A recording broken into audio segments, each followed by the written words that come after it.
So the next section is seeing people as God sees them. So the first thing is we have to learn to love ourselves, and part of that is taking care of ourselves. This next part is seeing people as God sees them.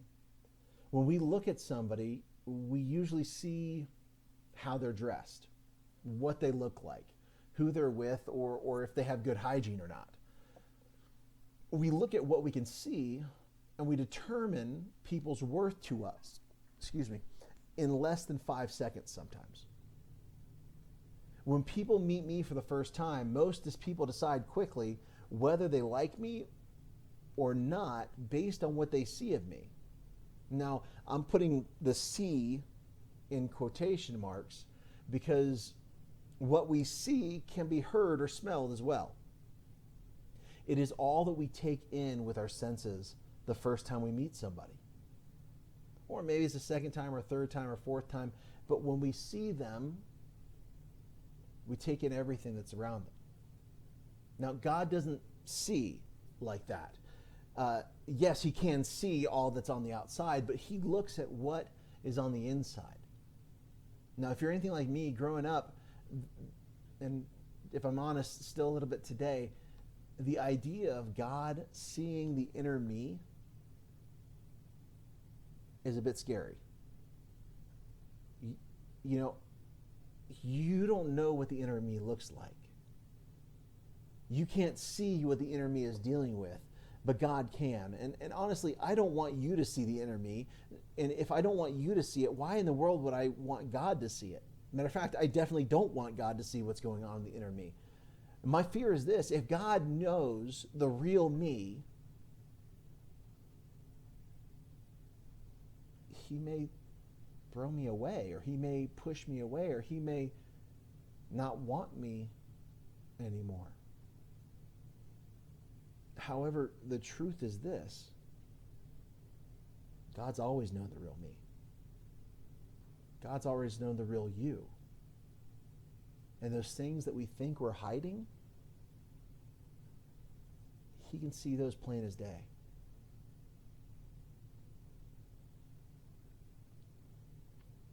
And even though he knows the real us, he has chosen to love us. So much so that he was willing to die for us. This isn't just for me or you to understand. It's for each of your friends, each of your family, each of your enemies, the people that annoy you, people you don't like, the people, whatever it is, each of us.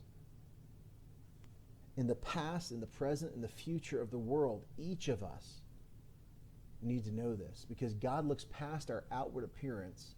He looks through our inward struggles and straight through to the worth that is in all of us. This is what it means to see people as God sees them. We see the value that is inherent in all. What they look like, what they say, what they do, even what they smell like, cannot take away from that value. And it's not just others, that's you. You have value. You are just as valuable, you have just as much worth as any superstar, as any mega rich famous personality out there. You have just as much worth as they do. And the person that you mocked or you spoke bad of has just as much value as you do.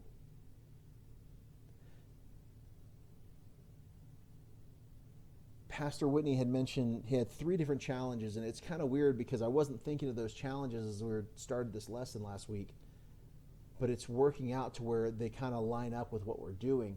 And so one of his other challenges is this: it's see as God sees. So for the next 40 days, learn to see as God sees. Spend 20 minutes a day with God. Just 20 minutes. Pray to God. Talk to him about what is going on in your life. Study his word. Get to know who he is and how he sees. And then finally, quietly reflect. In other words, listen for what his voice is trying to tell you. If you spend 7 minutes in prayer, 7 minutes in study, 7 minutes in reflection, you got 21 minutes. You've already made your 20 minutes for the day. My suggestion as you're trying to do this in the next 40 days is keep a record.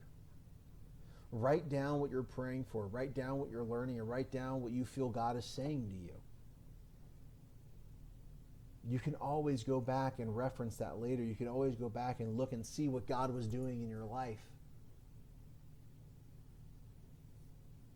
The last section or last part of this idea of loving your neighbor as yourself is treating others accordingly. Now, there's no story about me as a kid. There's no joke about someone's bad hygiene. This part is kind of just straight to the point.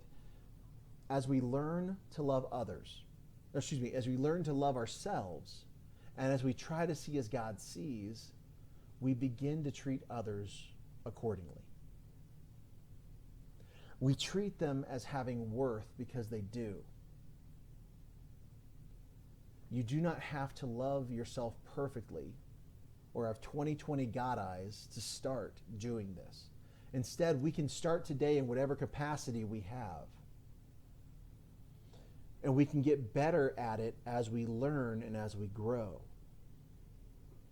So we start treating people with the love that we already have for ourselves as we try and grow that love. We start treating people and seeing them as God sees them, even though we don't always see that way. Because, that one guy over there, man, he really gets on my nerves. Man, he's such a jerk. Man, whatever it is.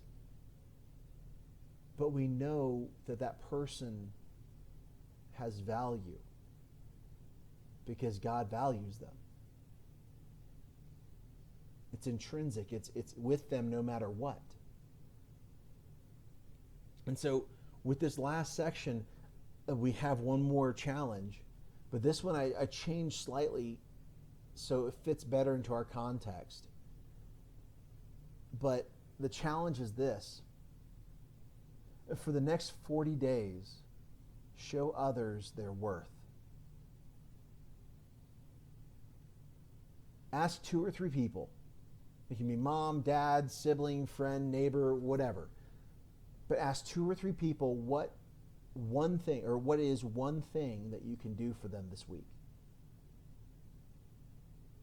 One thing that you can do to show that you value them. And then do it. Now, granted, be safe and be careful. I don't want you, if you really value me, you'll go rob that liquor store. No, that's not what we're talking about. We're not talking about robbing the drugstore at the corner or anything like that. But keep safe and keep it lawful. But as long as it falls into that category, do it for them. Show them love. Even if it's something you don't want to do. I never liked mowing the lawn when I was a kid. And my mom would ask me, go mow the lawn, go mow the lawn, go mow the lawn. But I never wanted to do it. I wish I had taken, it would have taken an hour and a half maybe to mow the lawn. But it would have showed my mom that whole week that I loved her. That she had value in my eyes. And that she was worth my spending time.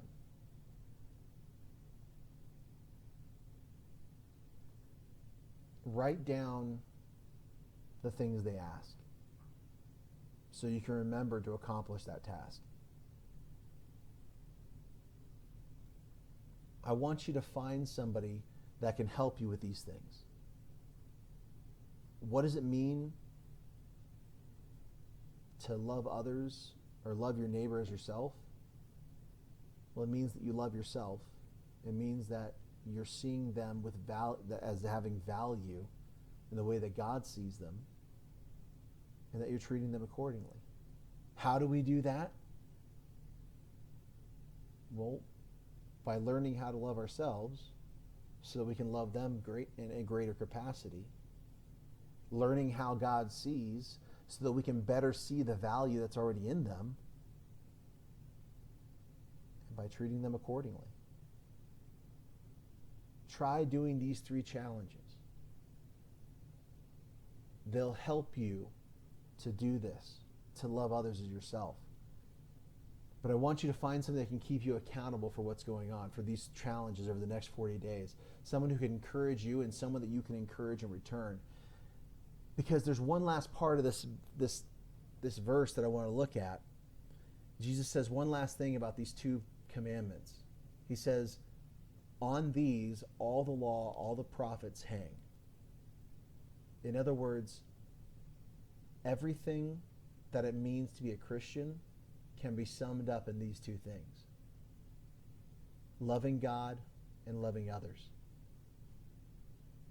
If we love God, we're going to do the things that He's asked us to do. And if we love others, we're going to do the things that God asks us to do. Like tell them there is a better place that they can go, a better way to live, and that there is salvation there for them if they'll only receive it. We're not going to let our fears and things like that stop us from doing that. Because we have a love for them. And we have a love for God. And everything in Christianity, everything that it means to have a relationship with Christ hangs on those 2 things. So my question is this.